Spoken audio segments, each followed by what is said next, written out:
Olá pessoal, bem-vindos a mais uma videoaula sobre o Silab, na qual estudaremos dois assuntos distintos, o desvio condicional de fluxo e funções definidas pelo usuário.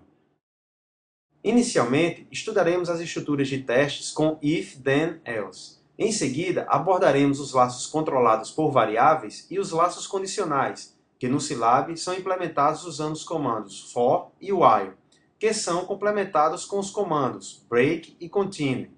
Por fim, veremos como definir funções na linguagem Silab, recurso esse que é usado intensamente nos programas de computação numérica.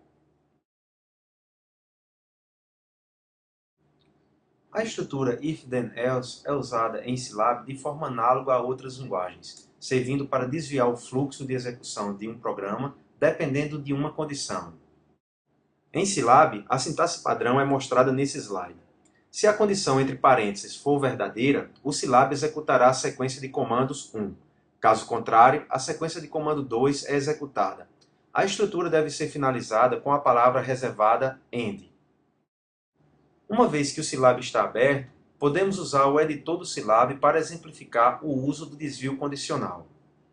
Podemos atribuir um valor a uma variável, por exemplo, número igual a 2, e testar se o valor atribuído é igual a um certo valor de referência, por exemplo, 3. Uma observação importante é que quando programamos em Silab, geralmente inserimos o valor das entradas no próprio programa, ao invés de usar uma função para receber os dados do teclado, como é feito geralmente em C, através do uso da função scanf. Uma vez o programa digitado, devemos salvá-lo e executá-lo, usando o atalho Ctrl+N.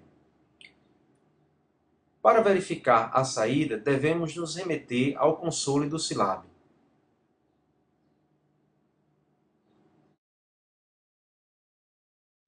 Quando queremos executar de forma excludente outras sequências de comandos baseadas em condições diferentes, podemos usar o comando else.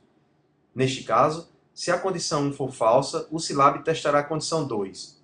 Se for verdadeira, executará a sequência de comandos 2. Se for falsa, a condição 3 é testada e assim por diante. Se todas as condições forem falsas, a sequência de comando delimitada por else e end é executada.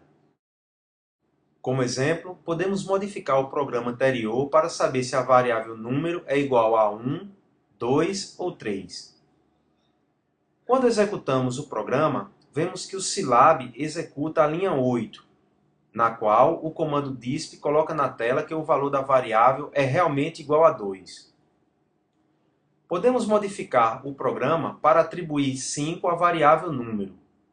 Se executarmos o programa agora, veremos que o Silab executará a sequência entre else e end, já que todas as condições acima são falsas. Nesse slide são mostrados de forma resumida os operadores de comparação usados no Silab. O operador igual a igual, por exemplo, retorna verdadeiro se o valor de A for igual ao valor de B, retornando falso caso contrário. De forma análoga, podemos verificar o comportamento dos outros operadores. Como exemplo, podemos redigir um programa que, fornecidas duas notas de um aluno, calcule a média e verifique se o aluno foi aprovado por média ou não, ou seja, se ele ficou com média igual ou superior a 7. Uma vez o programa digitado, salvamos o programa e executamos no Silab.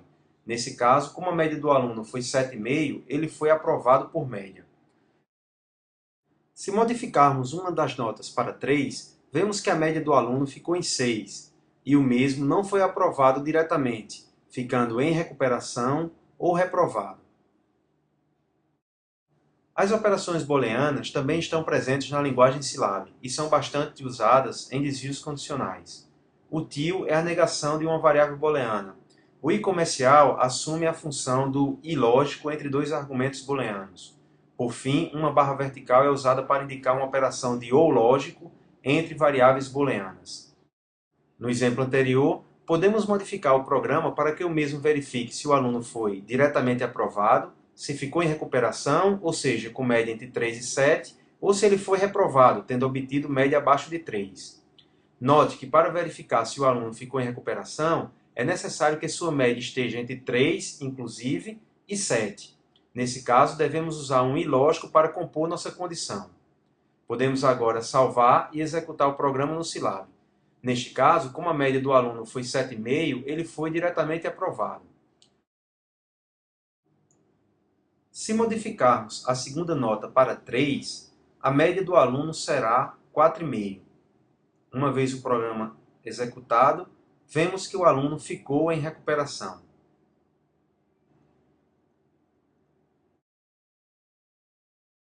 A primeira estrutura de repetição a ser estudada será o laço controlado usando o for. Quando sabemos de antemão quantas vezes precisamos repetir um bloco de código, usamos laços que são controlados.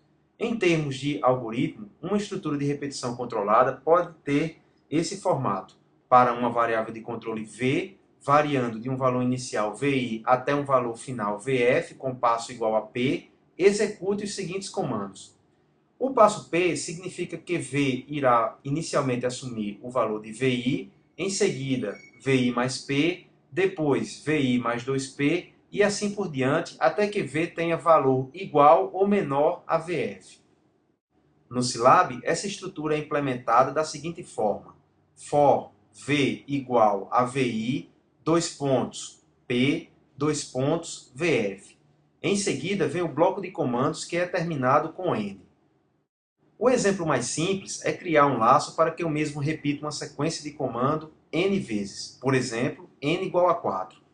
Em outro exemplo, poderíamos gerar ângulos de 0 a 2π em intervalos de 90 graus, ou seja, π sobre 2, com o intuito de calcular o seno de cada um dos ângulos. Na saída do programa, temos o valor do ângulo como o primeiro elemento do vetor e o seu seno como o segundo. Note que quando n assume valores de π e 2π, o Silab retorna valores para o seno na ordem de 10 elevado a menos 16, ou seja, iguais a zero, a menos de erros de arredondamento no cálculo de π e do próprio seno. Outra forma de entender os laços controlados é fazer com que uma variável de controle percorra, ordenadamente, todos os elementos de um determinado conjunto. No pseudocódigo em questão, um elemento de conjunto é atribuído à variável de controle item em cada iteração. No Silab, essa estrutura é implementada da seguinte forma: for item igual a conjunto. Em seguida, vem o bloco de comandos que é terminado com end. Geralmente, conjunto é sempre uma matriz, e os elementos do conjunto são entendidos como sendo as colunas dessa matriz. Como exemplo, suponha que eu tenho um vetor contendo os números 0, π e 2π. Um laço for fará com que x percorra todos os ângulos do vetor e pode ser usado, por exemplo, para calcular seus respectivos cossenos.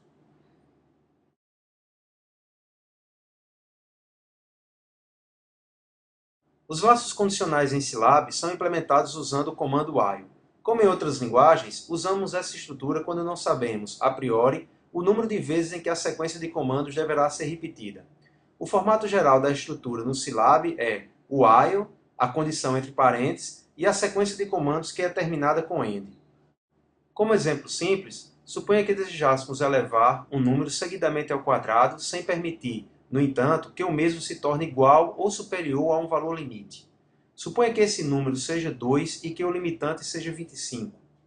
Iniciamos uma linha com barra para inserir um comentário. Podemos, a cada iteração, calcular o logaritmo de 25 menos n. Salvamos o arquivo no editor e executamos o programa no Silab. Vale ressaltar que n terá o valor de 256 ao final do programa, pois esse valor foi atribuído à variável durante a última execução do laço, como podemos comprovar obtendo o valor de n no console do Silab. A execução normal de uma iteração, tanto no caso do for quanto do while, pode ser afetada usando os comandos break e continue. No caso do break, a execução de todo o laço é imediatamente abortada e o interpretador do Silab passará para o próximo comando após o end. O continue para a execução da iteração atual e provoca o início da próxima iteração, ignorando os comandos posteriores a ele. Vejamos exemplos do uso desses dois comandos no Silab. Como exemplo do continue, suponha que desejássemos calcular o valor de um número n dividido por todos os inteiros entre -d e d inclusive. Suponha n igual a 12 e d igual a 3. Usamos um laço controlado para percorrer uma variável de controle de -3 a 3. Note, porém, que não podemos ter 12 dividido por zero. Neste caso, podemos fazer um teste e, caso a variável de controle seja igual a zero, passaríamos para a iteração seguinte. Fazemos o cálculo e salvamos o arquivo. Executamos agora o programa no Scilab e conferimos o resultado no console. Note que, nesse caso, o programa não executa a divisão por zero, que é o comportamento esperado. Como exemplo do comando break, podemos reescrever o programa que fizemos ainda há pouco e que usava a estrutura while, de forma a colocar o teste ao final da iteração. Para isso, usaremos a constante %t, que possui o valor lógico verdadeiro. Ao final do bloco de comandos, antes da palavra reservada end, usaremos o if para testar a condição de parada. Note que a estrutura, enquanto n for menor do que 25, execute o bloco de comandos, é equivalente a dizer: repita o bloco de comandos e pare, ou seja, break, se n for maior ou igual a 25. Nesse caso, o comando break é executado e o laço é terminado, como pode ser comprovado verificando a execução do comando no console do Scilab. Com isso, encerramos nosso estudo sobre desvio de fluxo. Iremos aprender agora como usar funções definidas pelo usuário no Scilab. No caso específico do Scilab, as funções recebem valores numéricos, realizam um determinado cálculo e normalmente retornam seu resultado.